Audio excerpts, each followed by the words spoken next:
మెదక్ జిల్లా రామాయంపేట మండల కేంద్రంలో గురువారం జరిగిన చోరీ కేసును పోలీసులు ఛేదించారు.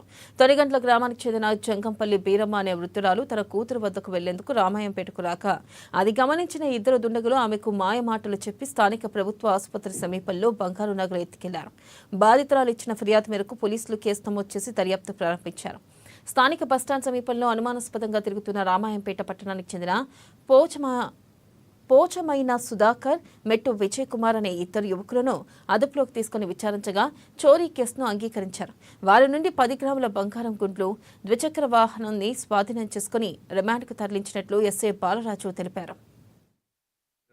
దగ్గర నుంచి బస్టాండ్ ముందు 22 తారీఖు రోజు మధ్యాహ్నం 2 గంటలకి వాళ్ళు పెద్ద మనిషికి మాయమాటలు చెప్పి ఆమె దగ్గర నుంచి 10 గ్రాముల బంగారు గుండ్లు దొంగతనం చేసినట్టు నేరం ఒప్పుకున్నారు. ఆ నేరానికి వాడిన 2 వీలర్ని ప్లస్ 10 గ్రాముల బంగారు గుండ్లని కూడా వాళ్ళ దగ్గర నుంచి స్వాధీనం చేసుకొని వాళ్ళని అరెస్ట్ చేసి ఈరోజు కోర్టు ముందు హాజరుపరచడం జరుగుతుంది. ఆ నేరానికి పాల్పడిన వ్యక్తుల పేర్లు పోచమైన సుధాకర్ అండ్ మెట్టు విజయ్ కుమార్.